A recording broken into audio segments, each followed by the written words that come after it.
प्रेमी सज्जनों, आदरणीय महात्मागण एवं भाईगण और दूर दूर से आई यहाँ सभी प्रभु प्रेमी आत्माओं, एक बहुत लंबे अरसे के बाद हम सबका मिलना श्री हंस जयंती के इस पावन पर्व पर हुआ है। और पूरा संसार अलग अलग प्रभावों से गुजर रहा है और हर एक व्यक्ति, हर एक जीव इस जगत में पिछले 2 साल के अनेकों संघर्षों से गुजरा है। लेकिन सबसे महत्वपूर्ण बात है कि अलग अलग मन की शंकाओं से, मन के भय से गुजरते गुजरते हम सब लोग यहाँ साथ हैं। देखिए, अगर मानव के इतिहास से हम सीखें और जानें तो मानव का इतिहास संघर्ष को ही दर्शाता है। मानव की जितनी भी उपलब्धियां हुई हैं वो बड़े संघर्षों द्वारा, बड़ी कुर्बानियों द्वारा ही हुई हैं। आज हम लोग एक ऐसे आधुनिक जगत में रहते हैं जहां जिस तरह को हम कहते हैं ना, एक फास्ट लाइफ, कि हमने जीवन की अपनी गति को इतना तेज कर दिया कि जो पुरानी बातें हैं, जो पुरानी यादें हैं, इनको याद रखना बड़ा मुश्किल हो गया। एक व्यक्ति जो सोशल मीडिया पे कनेक्टेड है दिन में 1000 पोस्ट दे सकता है या 1000 बातों के ऊपर कमेंट कर सकता है। तो स्वाभाविक है जब हमारे पास इतनी छूट है हर चीज के ऊपर टिप्पणी करने की, हर चीज के बारे में एक राय रखने की, तो हम ही अपनी रायों को भूल जाते हैं। अगर हम अपना जीवन देखें, मानव का जीवन देखें, तो हर एक प्राणी, हर एक जीव 2 चीजों के लिए कर्म कर रहा है। एक है संतुष्टि, और संतुष्टि मिलने पे जो उसे खुशी महसूस होती है या आनंद महसूस होता है, हम लोग उसके लिए काम करते हैं। कोई भी व्यक्ति दुख पाने के लिए तो काम नहीं कर रहा है या संघर्ष नहीं कर रहा है। एक समय था जब हमारा जीवन सरल था। आदमी जो कहता था या जो सोचता था वो कहता था, और जो कहता था वो करता था। और तब जरूरी नहीं कि आधुनिक जगत में बहुत सी प्रगति थी। लोग गांव में रहते थे, जीवन साधारण था, कष्ट जरूर था, संघर्ष जरूर था, लेकिन लोग अपने साधारण जीवन में खुश थे। धीरे धीरे अगर हम समाज में कोई परिवर्तन देखते हैं तो ये परिवर्तन की शुरुआत मानव के मन से होती है। समाज तो एक दर्पण है मानव के मन का। आज हम मॉरली बड़े हैं कि नहीं, तो ये समाज के कर्मों में दर्शाया जाएगा।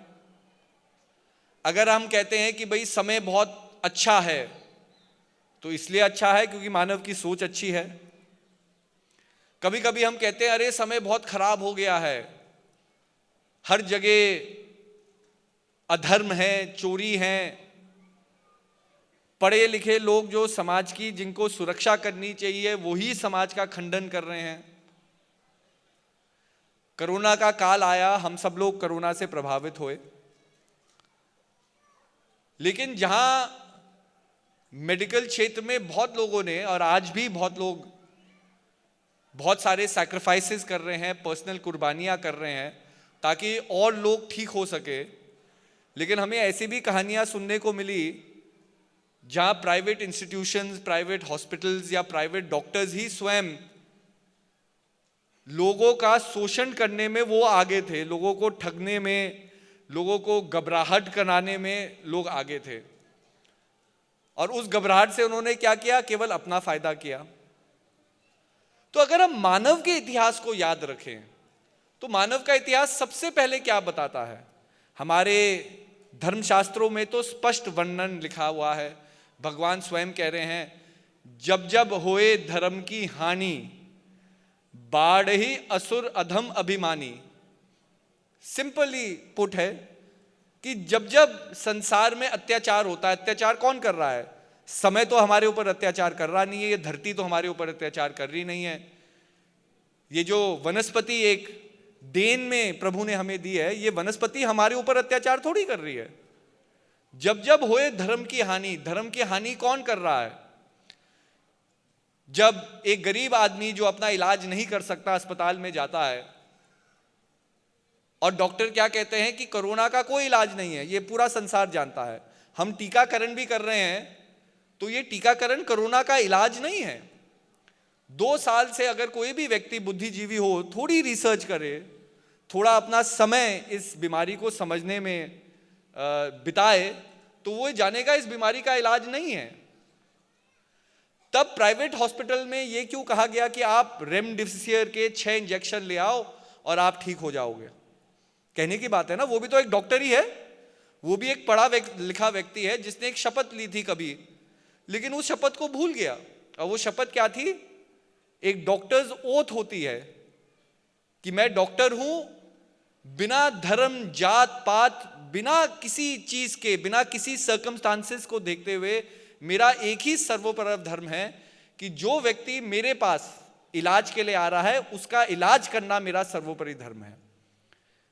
इसको एक हिपोक्रेटिक ओथ कहा जाता है कि एंशिएंट इजिप्ट में कोई व्यक्ति हुए जिसको फर्स्ट डॉक्टर माना गया होगा वर्ल्ड का, तो उन्होंने ये ओथ को स्थापित किया कि सर्वोपरि धर्म, जो जिसकी जान की रक्षा करना है, वो जान की रक्षा करना डॉक्टर का सर्वोपरि धर्म है। डॉक्टर ये नहीं देख सकता कि भाई ये व्यक्ति मेरे देश का रहने वाला है, मेरे मजहब का मानने वाला है, पढ़ा लिखा है, अमीर है, गरीब है, बताओ, विदाउट एनी सर्कमस्टांशियल मतलब सर्कमस्टांसेस के फ्री होकर के उस व्यक्ति को उसे इलाज करना है। अब दुख की बात यह है कि चलो ठीक है, अगर कोई मिस इंफॉर्मेशन जाती है उसकी वजह से लोगों की हानि होती है, तो अब तो 1 साल बीत गया है और 1 साल में भी भारत सरकार को एटलीस्ट जनता को ये तो बताना चाहिए कि कौन सी दवाई योग्य है और कौन सी दवाई का कोई फायदा नहीं होगा। लेकिन सेंट्रल गवर्नमेंट की तरफ से भी कोई ऐसा स्पष्ट निर्देश तो आया नहीं। हम लोग अखबारों में पढ़ते गए, नकली दवाइयां बनी जा रही हैं, कोर्ट कचहरी भी तमाशा देखती गई, है ना, कि क्या हो रहा है। किसी कोर्ट ने, किसी हाई कोर्ट ने इंटरवीन नहीं किया कि भाई गलत दवाइयां बिकी जा रही है। तो कहीं ना कहीं देखा जाए, हमने प्रगति बहुत कर ली, हमने डेवलपमेंट बहुत कर लिया, हमने अपने जीवन को जीने के लिए बहुत आरामदायक बना दिया, लेकिन कहीं ना कहीं अपने मॉरल कंपस को हमने सैक्रिफाइस कर दिया। मॉरल कंपस क्या होता है कि हर एक व्यक्ति के अंदर एक दृष्टिकोण है उसका जो उसे कैसे मिला है? जीवन को जीते जीते मिला है। जीवन को जीना क्या है? हम जीवन को जीते हैं, हम अपने घर से कदम बाहर निकालते हैं, चाहे हम पढ़ने के लिए जा रहे हैं, चाहे हम घूमने के लिए जा रहे हैं, चाहे हम काम करने के लिए जा रहे हैं। जैसे ही हम अपने घर से कदम निकालते हैं, हमारा इंटरैक्शन संसार के लोगों से होता है। इंटरैक्शन क्या? आप किसी से मिलेंगे, आप कहीं नई जगह जाए हैं, किसी से रास्ता पूछेंगे, किसी से मदद मांगेंगे, या किसी को मदद देने के लिए आप योग्य हैं और लोग आपके पास आएंगे मदद के लिए। अब मॉरल कंपस क्या होता है कि कभी कभी हम लोग जीवन में जो अनुभव करते हैं बार बार, वो हमारी एक जहन का हिस्सा बन जाता है। किसी ने बड़े सुंदर बात रखी, उसने ये कहा, एक दूर दार्शनिक ने कहा कि भाई टू अटेन परफेक्शन कोई बड़ी बात नहीं है, कि अपने अंदर रिफाइनमेंट को पाना बड़ी बात नहीं है, लेकिन आपको उस रिफाइनमेंट के प्रति समर्पित होना होगा। जब आप एक चीज बार बार करेंगे, वो चीज आपके ही एक आपके पर्सनालिटी का, आपके चरित्र का एक हिस्सा बन जाएगी। तो क्या होता है कि जब हम संसार में कदम रखते हैं, पहले जब जीवन सरल था, लोगों की महत्वाकांक्षा कम थी, तो लोग एक दूसरे की मदद करते थे। धीरे धीरे हमारा रहन सहन बदलने लग गया, हम बड़े बड़े कस्बों में रहने लग गए, हमने महानगरों को बना लिया। महानगरों में हमारा जीवन इतना तेज हो गया कि वो सरल जीवन जिसमें हम 2 मिनट रुक करके एक दूसरे के सुख शांति के बारे में चिंता कर सकते थे, वो चिंता हमने करना छोड़ दिया। आज हर एक आदमी मैं पहले पहुंचूं, मैं पहले पहुंचूं। ट्रैफिक जाम क्यों होता है? क्योंकि हर एक व्यक्ति जाना चाहता है मैं पहले पहुंचूं, मैं पहले पहुंचूं। हम दूसरे व्यक्ति को जगह नहीं देना चाहते। भारत देश में देख लो, जैसे ही सिग्नल चेंज होने वाला होता है, 8-10 गाड़ियां तो आपको मिलेगी जो और तेजी से जा करके उस सिग्नल को रोक देंगे। दिल्ली में अक्सर होता है क्योंकि दिल्ली में ज्यादा ट्रैफिक है, ज्यादा। और हम क्या देखते हैं कि जब दूसरे व्यक्ति का सिग्नल ग्रीन हो गया तो पूरे चौरस्ते में गाड़ियां लगी हुई है।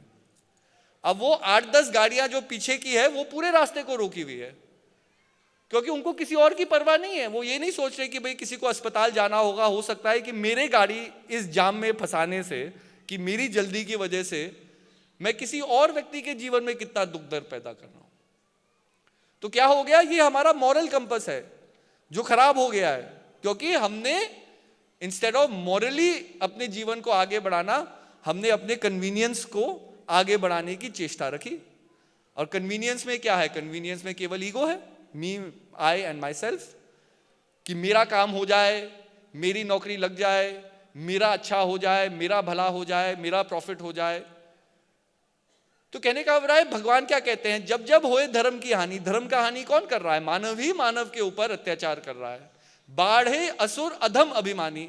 अधम अभिमानी कौन हो सकता है? एक जीव ही हो सकता है। तो जब हमारा एक तरह से पतन होता है मॉरली, तब संसार में अधर्म बढ़ता है, संसार में अत्याचार बढ़ता है। और उसका उपाय भी भगवान बताते हैं कि उपाय क्या है, कि जब जब ये इम्बैलेंस क्रिएट होता है तो संसार को वापस एक बैलेंस स्टेट में लाने के लिए कुछ शक्तियां अवतरित होती हैं जो वापस इस बैलेंस के प्रोसेस को इनिशिएट करती है। आज हम लोग श्रीहंजी महाराज, जो उसी एक शक्ति के स्तंभ थे, उनको याद करने के लिए हम एकत्रित हुए हैं।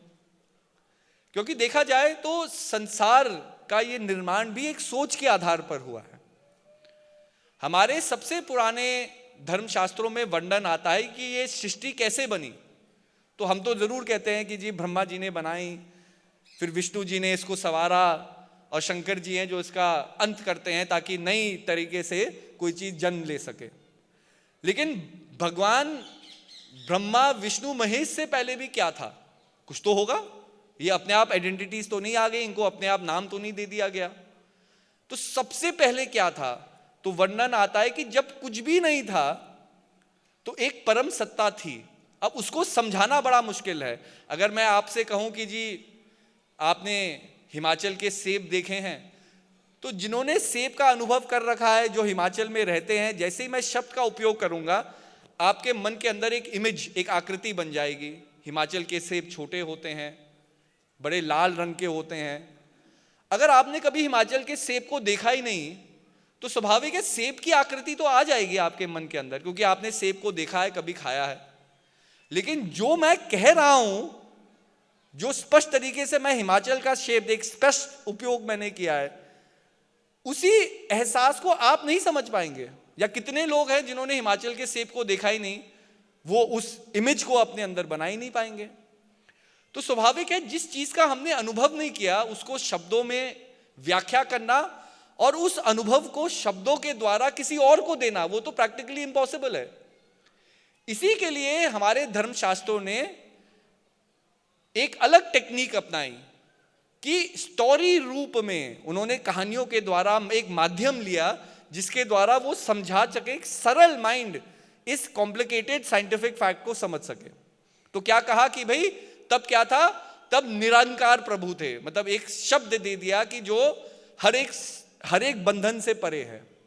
तो हम क्या कहते हैं जी, शरीर का आकार है, हमारे एक सर है, 2 पैर है, 2 हाथ है। ऐसे ही हर एक चीज जो प्रकृति में बनी है उसका आकार है। अब जिसका आकार ही ना हो क्योंकि ये सब चीजें तो भाई सृष्टि के जन्म से पहले की बात कर रहे हैं, जब ब्रह्मा विष्णु भी नहीं थे, जब सृष्टि भी नहीं थी, जब जीव भी नहीं था।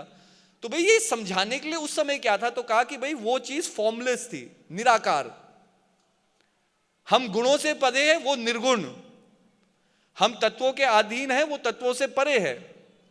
पर समझाने के लिए क्या कहा कि अपार ब्रह्म था, हर चीज was in a state of existence, अपने अंदर ही समाई हुई ये सृष्टि थी, एक शक्ति थी।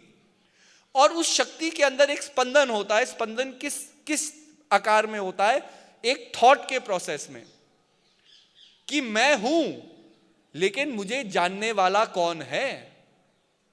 अब आप कहीं चले जाइए और आप उस जगह के अकेले व्यक्ति हैं, मतलब उस जगह में आप अकेले हैं, तो आप वहां गए या ना गए ये तो केवल आप ही जानते हैं, कोई और व्यक्ति तो जानता नहीं है। अब मान लिया यहां मैं देख रहा हूं सिक्किम से बहुत से प्रेमी आए हैं, लोग अलग अलग जगह से आए हैं। अब मान लिया सिक्किम से एक व्यक्ति प्रेमी चला प्रोग्राम में आने के लिए, अब वो इस ग्राउंड में पहुंचता है, इस ग्राउंड में कोई नहीं है तो वो व्यक्ति यहां आया कि नहीं आया ये कौन जानता है? वो व्यक्ति स्वयं तो जानता है कि मैं प्रोग्राम में गया, लेकिन किसी ने उसे देखा नहीं, उसे जाना नहीं, उसे मिला ही नहीं, तो वो पुष्टि नहीं कर सकता। वो अपने आप को ही कह सकता है कि जी मैं दिल्ली गया प्रोग्राम के लिए, लेकिन अगर किसी ने उसे देखा नहीं तो ये बात सत्य कैसे हो सकती है? इसी के लिए जब अपार ब्रह्म में एक ख्याल आया कि मैं हूं, मैं तो जानता हूं मेरी एग्जिस्टेंस है, लेकिन मुझे जानने वाला कोई दूसरा तो होना चाहिए, तभी तो मेरी एग्जिस्टेंस ट्रूथ है। अगर मुझे कोई जानने वाला ही नहीं है, अगर मैं बोल रहा हूं मुझे कोई सुनने वाला ही नहीं है, तो ये कौन कह सकता है हमने श्रद्धे जी को सुना? सुनने वाला भी होना चाहिए। ऐसे ही अपार शक्ति है, अपार ब्रह्म है, प्रभु है, लेकिन प्रभु को जानने वाला भी तो होना चाहिए। और इसी प्रोसेस से क्या हुआ, सृष्टि की रचना हुई। उस अपार शक्ति में दो अलग अलग रूप प्रकट हुए, जिसको हम क्या कहते हैं, साकार जगत और निराकार जगत। अब क्या है, कॉम्प्लिकेटेड वर्ड्स हैं फिर से, भाई साकार का मतलब किसी को पता है, नहीं पता, तो फिर से हमारे मन ऋषियों ने सरल तरीके से समझाया। जैसे हम सबके माता पिता होते हैं जो हमें सृष्टि में जन्म देते हैं, ऐसे ही सृष्टि के माता पिता है कौन? तो हमने सरल तरीके से, ताकि आम आदमी, आम एक मन इस चीज को समझ सके, हमने कहा शिव और शक्ति। शिव को हमने निराकार प्रभु के रूप में जान लिया, जो निर्गुण है, निराकार है, जिसको जाना नहीं जा सकता बिना अनुभव के, मतलब उसको देखा नहीं जा सकता क्योंकि आंखों की जरूरत नहीं है। मतलब वो हर एक जो जिस मीन्स में हम जीते हैं, इस मीन से वो बिल्कुल परे है। और प्रकृति क्या हुई? मां पार्वती हुई, जिसको हम जननी कहते हैं। अब प्रकृति ने जन्म लिया तो प्रकृति का क्या उद्देश्य था? प्रकृति का तो एक ही उद्देश्य था, पिता की इच्छा को पूरा करना। पिता की इच्छा क्या थी? मैं हूं, मुझे जानने वाला कौन है? ये निर्गुण प्रभु की इच्छा थी।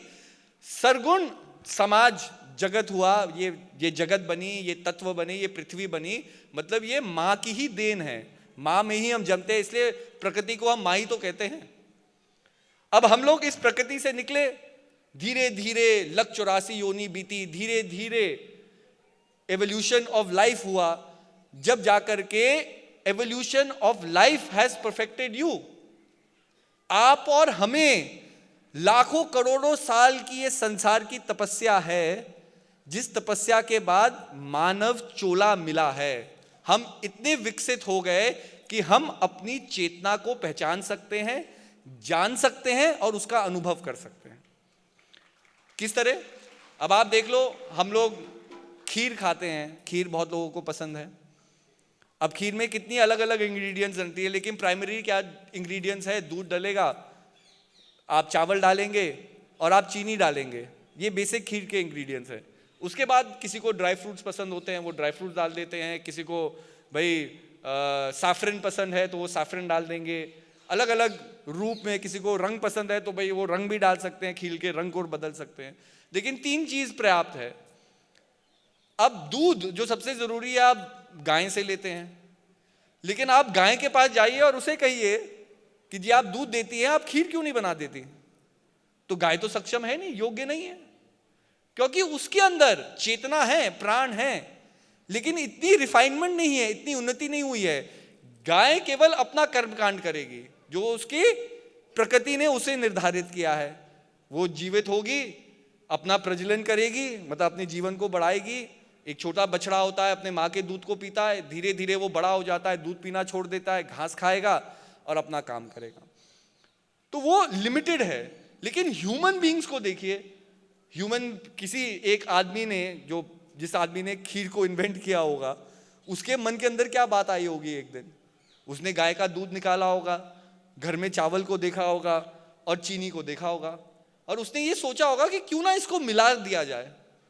और उसने एक्सपेरिमेंट किया होगा, हो सकता है पहले कुछ मात्राएं कम होगी, पहले बहुत पानी वाली खीर बन गई होगी, कोई गाढ़ी बन गई होगी, किसी में मिठास नहीं होगी। धीरे धीरे ट्रायल और एरर से वो एक परफेक्शन पे आया। पर ये तो एक आदमी ने ही इस चीज को इन्वेंट किया ना।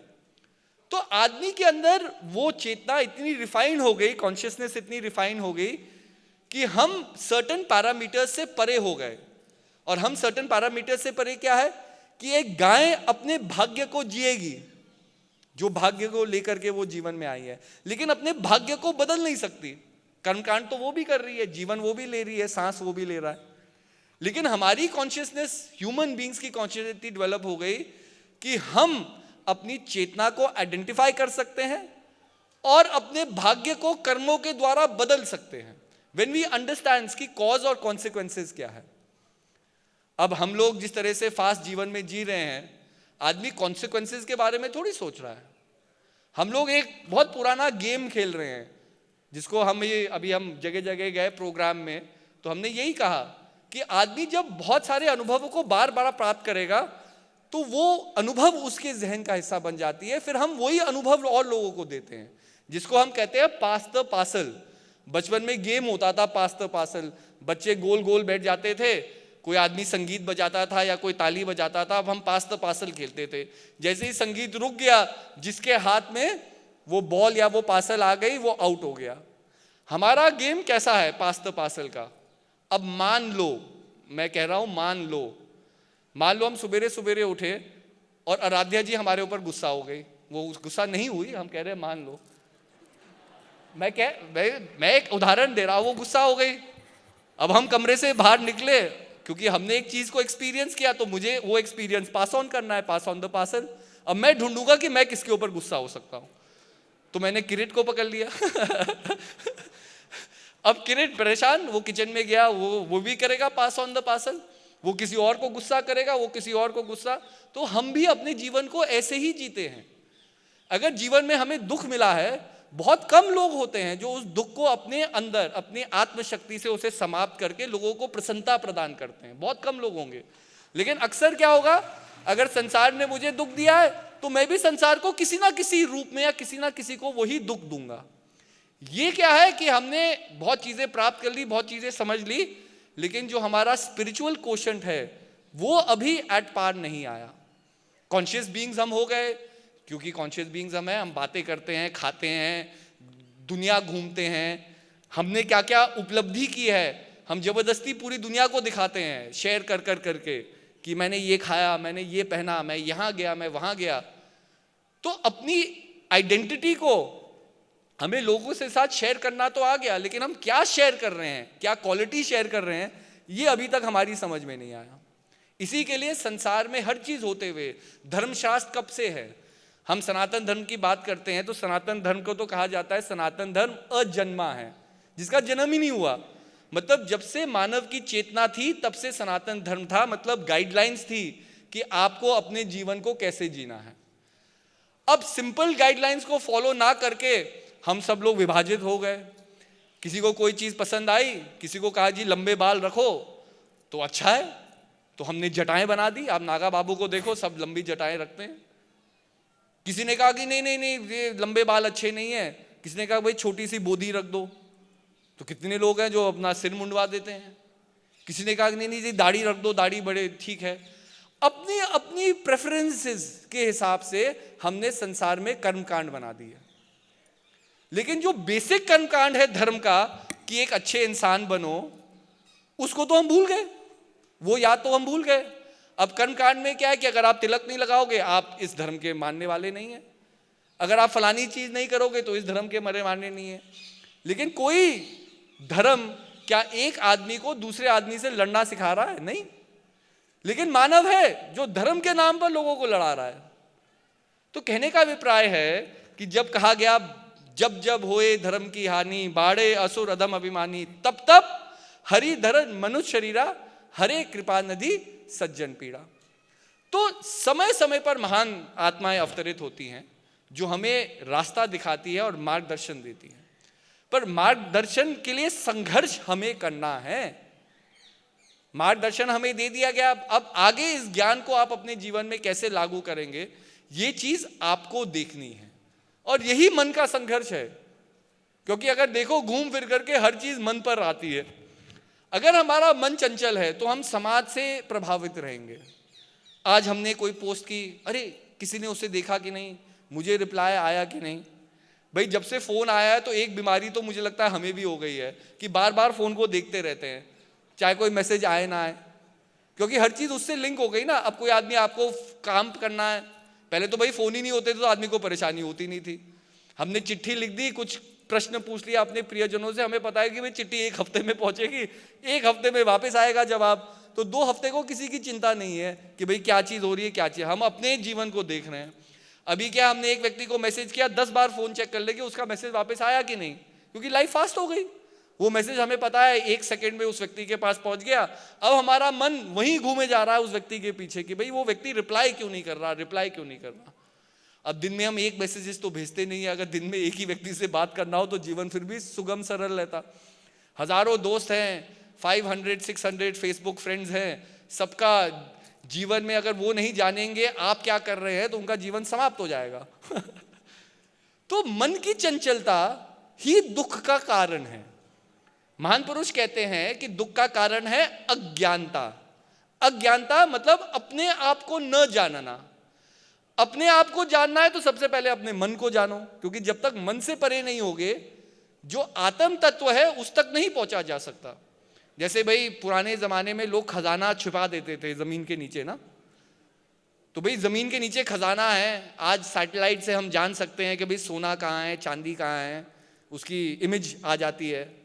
लेकिन उस तक पहुंचने के लिए खोदना तो होगा ना, जो ऊपर की परतें हैं उसको निकालना होगा, तभी जो असली खजाना नीचे है वो निकलेगा। ऐसे ही मानव क्या है, 3 परत है हमारी। एक शरीर की परत है, एक मन की परत है और एक आत्मा की परत है।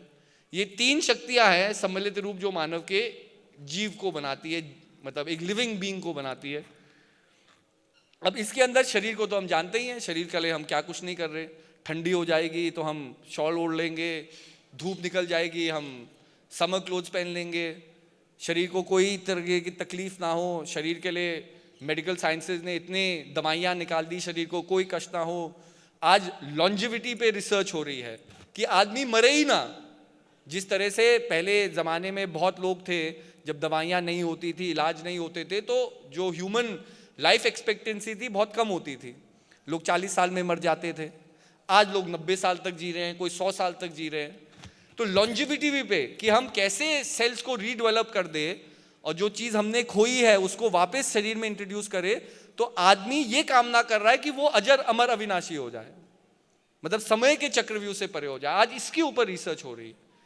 आज लोगों ने ये रिसर्च करना चाह रहे हैं कि भाई क्रायोजेनिक स्लीप, अगर आपको कोई ऐसी बीमारी है जिसका इलाज आज नहीं है लेकिन आने वाले समय में इलाज हो सकता है, तो वो आपको सुला देंगे एक ऐसी मशीन में जिसमें आपके बॉडीली फंक्शन सारे 0 हो जाएंगे और आप सो जाएंगे। जब उस बीमारी का इलाज निकल जाएगा तब वो आपको उठाएंगे, आपका इलाज कर देंगे, आप उस बीमारी से मुक्त हो जाओगे। इसे कहते हैं क्रायोजेनिक स्टेसिस। तो इसके ऊपर रिसर्च हो रही है, ये हुआ नहीं है लेकिन एक कल्पना, एक सोच बन गई है, और उस सोच के ऊपर जब साइंटिस्ट बार बार काम करते रहेंगे तो हो सकता है जो आज कल्पना है कल की सत्यता बने। लेकिन मेरा कहना है कि जितना भी हम प्रोग्रेस कर ले, अगर अंदरूनी तौर से स्पिरिचुअल प्रोग्रेस हमने नहीं किया तो ये भारी अकम्पलिशमेंट खोखले हैं, क्योंकि ये भारी अकम्पलिशमेंट आपके अंदरूनी जगत को नहीं प्रभावित कर रहे हैं। अगर बाहर आदमी स्पेस पे पहुंच गया, आज हम चांद पे पहुंच गए, भारत देश मंगल यान की मिशन से मंगल तक पहुंच गया, मार्स तक पहुंच गया, आज भारत देश एक मैन्ड स्पेस मिशन के बारे में सोच रहा है। अब मान लिया हम पहुंच भी गए वहां, ठीक है, टेक्नोलॉजिकल एडवांसमेंट्स के लिए ये चीजें बहुत जरूरी है, लेकिन मैन स्पेस पर पहुंच गया, लेकिन हमने क्या पाया स्पेस में बताओ? हमने लाखों करोड़ों डॉलर खर्च कर दिए, पूरे दुनिया ने मिल करके, अलग अलग स्पेस एजेंसीज की अलग अलग स्पेस प्रोग्राम्स है।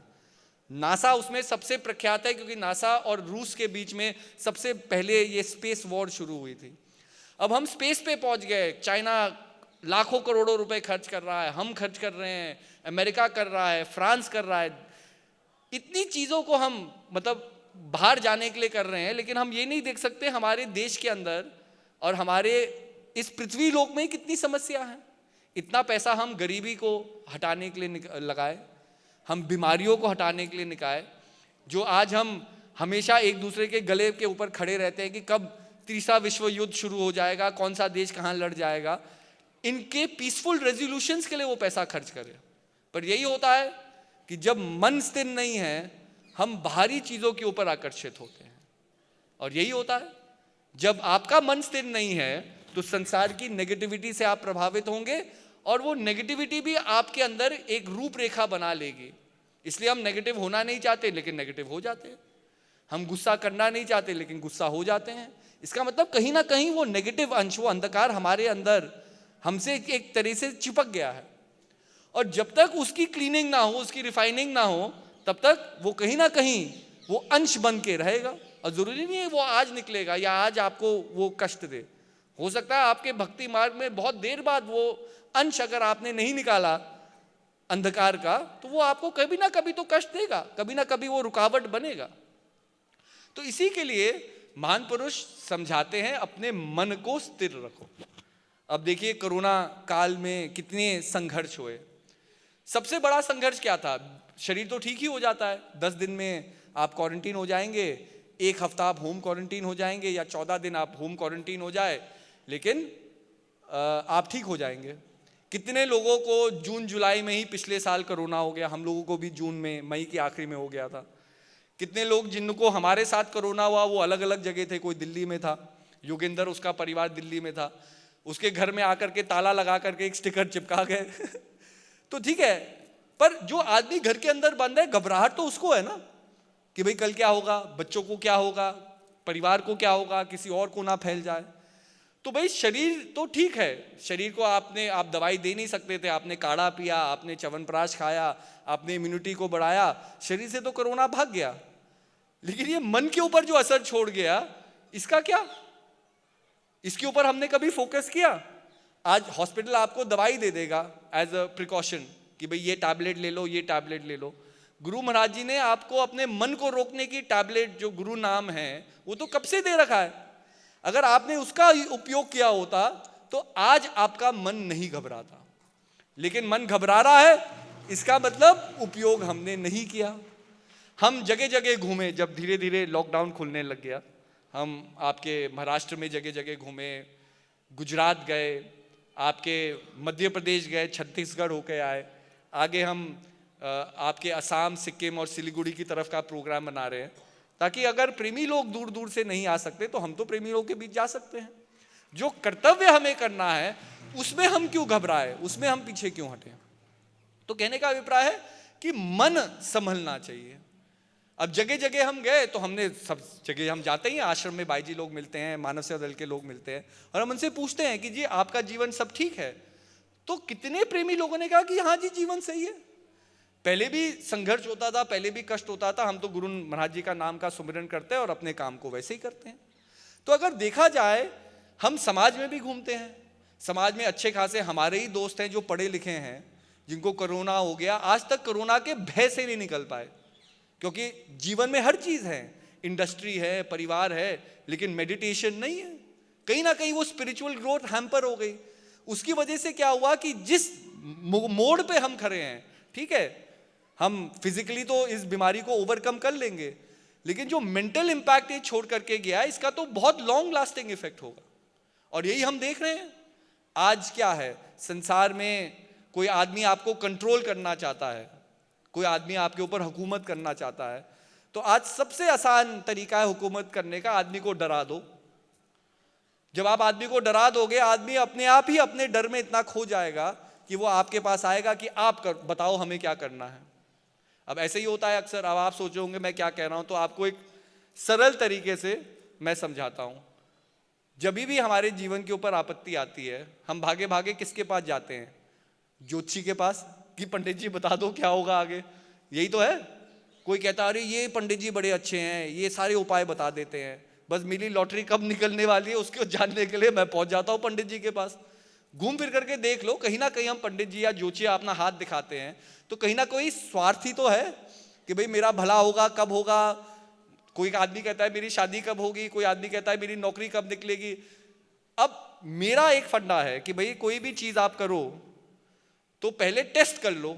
आप जो चीज बाजार से ले रहे हो, आप देखते हो कि जी फ्रेश है कि नहीं, एक्सपायर्ड है कि नहीं। तो भाई जो चीज आप यूज कर रहे हो उसका टेस्टिंग होनी चाहिए।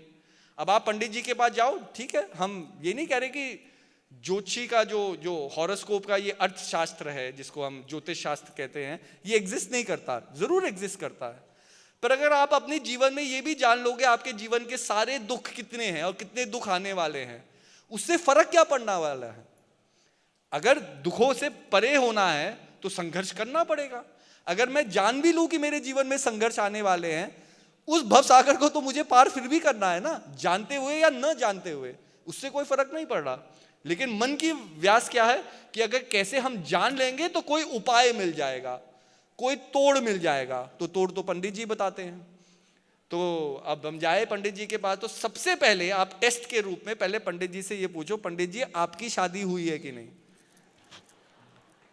अब पंडित जी हाँ कहे तो उसके साथ उसके अपना हॉरोस्कोप मत दिखाना क्योंकि जो व्यक्ति अपने ही जीवन में इतने बड़े संकट को आते हुए नहीं देख सका, वो आपके जीवन में कौन सा संकट आ रहा है क्या बताएगा। तो कहने का अभिप्राय यही है कि भाई कोई भी चीज है उसको लॉजिक के हिसाब से, भगवान ने आपको चेतना की शक्ति दी है।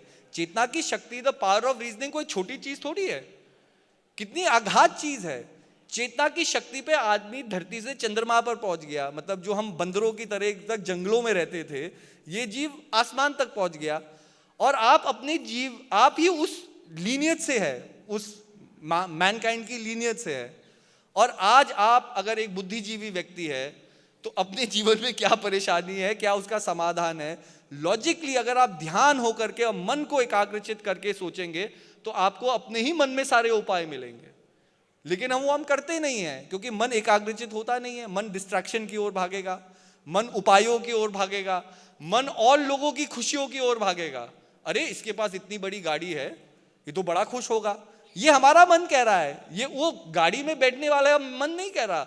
जो गाड़ी में बैठ करके चल रहा है वो तो पेट्रोल और डीजल के प्राइसेस से वैसे ही परेशान है, वो क्या खुश होगा तो कहने का अभिप्राय हम वो करते हैं ना, हम पेस्ट करते हैं, कॉपी पेस्ट करते हैं। हम सोचते हैं भाई ये जीवन इसके पास इतनी सारी चीजें हैं, अगर ये चीजें मुझे मिल जाए तो मेरा जीवन खुशहाल हो जाएगा। लेकिन हम उस व्यक्ति से पूछते थोड़ी है कि इतना सब कुछ पाने के बाद भी क्या आप खुश हैं। आप पूछ लीजिए, आप अंबानी जी के पास भी चले जाइए, उनके जीवन में भी किसी ना किसी प्रकार का दुख होगा, पर हम देखते कुछ और चीज है। तो ये मन की चंचलता है। तो इसलिए जो सरल जीवन है, जो सौम्य जीवन है, उसकी तरफ हमें वापस जाना है।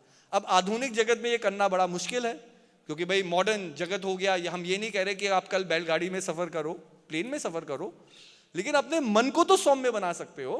अगर आप ये देख रहे हो कि प्लेन में जाते जाते कोई बुजुर्ग व्यक्ति खड़ा हुआ है और आप बैठे हुए हैं, तो आप उसके लिए तो खड़े हो सकते हो। ये तो कोई मॉडर्न या नॉट मतलब या पिछला होना ये तो दर्शाता नहीं है। तो जीवन क्या है? जीवन हर पल एक मौका है अपने आप को रिफाइन करने का, अपने आप को बेहतर बनाने का और स्पिरिचुअली अपने आप को अकम्प्लिश बनाने का। अब ये चीजें कैसे होंगी? ये चीजें होती है bye little acts of kindness.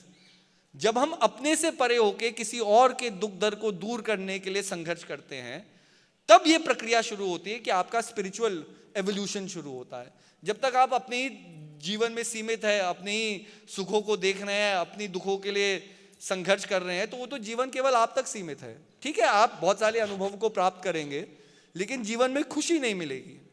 अभी हम छत्तीसगढ़ गए तो हम छत्तीसगढ़ में मानव सेवा दल की मीटिंग में हम लोगों को यही बता रहे थे। मैंने कहा कि आप लोगों जब मिशन एजुकेशन के काम से निकलते थे, जिस व्यक्ति ने उसमें अपना योगदान दिया, समय दिया, बच्चों के पास गए, आपने किताबें दी, मैंने कहा जब भी आपने मिशन एजुकेशन के काम को किया होगा, रात को आए होंगे, आपको नींद बड़ी अच्छी आई होगी। सब कहने लग गए हाँ जी बड़ी नींद आई। मैंने कहा क्यों अच्छी आई? कहते हम उन बच्चों के चेहरों को ही याद करते रहे कि उनके चेहरों पे कितनी खुशी थी। तो सबसे ज्यादा खुशी आपको कब मिली? जब आपने वही खुशी, वो एहसास किसी और को दिया।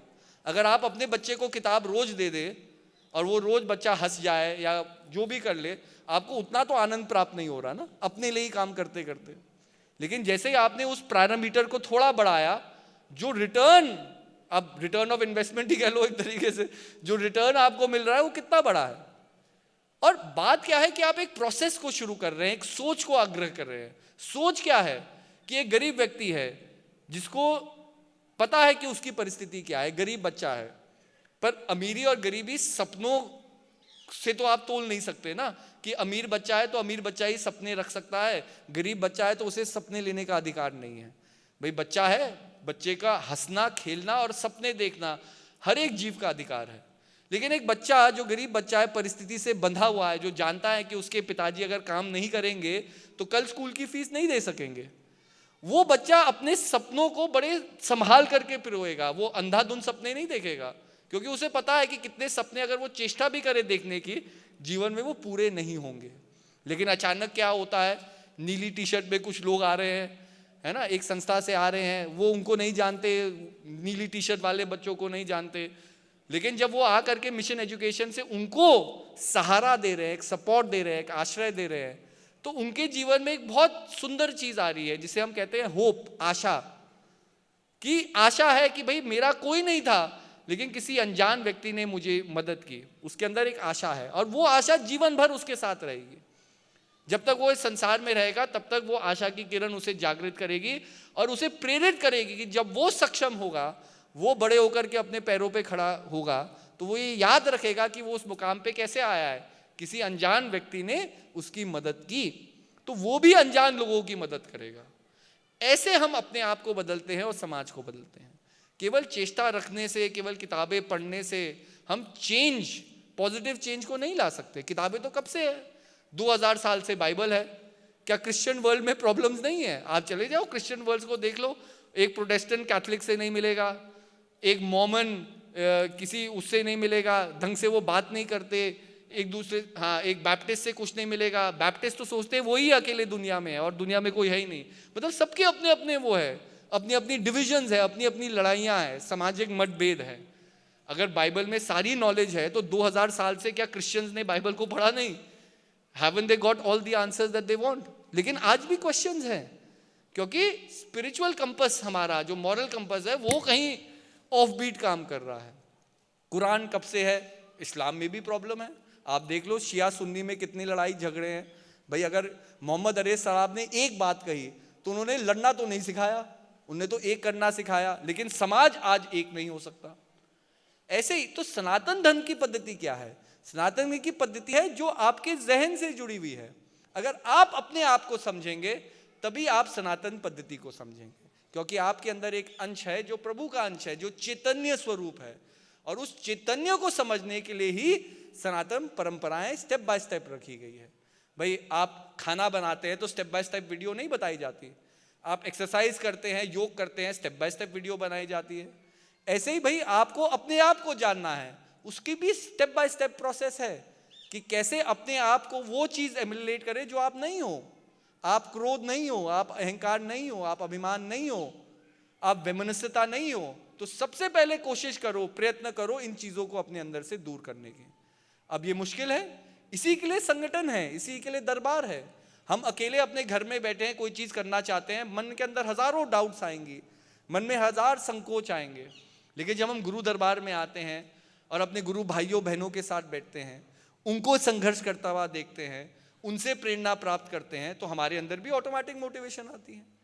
हम प्रेम नगर चले जाएंगे तो प्रेम नगर में अपने आप शांति महसूस होती है। क्यों? क्योंकि वो हमारी ऑर्गेनाइजेशन का, हमारी फिलॉसफी का केंद्र है, और वहीं से श्री हंजी महाराज ने वो प्रेरणा ली और वो ऊर्जा ली जो आज एक बड़ी संस्था के रूप में पूरे विश्व भर में हमें देखने को मिलती है। लेकिन शुरुआत वहां से हुई। तो कितने लोगों का एहसास है। और ये केवल प्रेमियों का नहीं है, हमारे अपने दोस्त हैं जिन्होंने अपने प्रियजनों को खोया, तो जब वो हरिद्वार आए हमने उनको बोला कि आप जाइए प्रेमनगर जाइए और वहाँ अपना घाट है, आपके क्रियाक्रम सब हो जाएंगे। कितने हमारे दोस्त हैं, कितने देश विदेश से अब प्रेमी बन गए लोग, ऐसे ही ट्रैवलर्स आए, टूरिस्ट आए, घूमते घूमते हरिद्वार पहुंचे, प्रेमनगर गए। एक तो ऐसा कपल था, ऑस्ट्रियन कपल था, वो साइकिलिंग करने के लिए आया था, महात्मा फकीरानंद जी को मिले, वो 2 महीने रुक गए प्रेमनगर आश्रम में, उपदेश लिया, फिर अपने घर गए। उन्होंने कहा ये साइकिल तो हम कहीं भी चला लेंगे, लेकिन जो अनुभूति हमें यहाँ 2 दिन में हुई रह करके, ये अनुभूति हमें पहले कभी नहीं हुई। और ऐसा होता ही है, प्रेमनगर में आप जाइए, आप 2 मिनट में दीन दुनिया की खींचातानी से परे हो जाते हैं।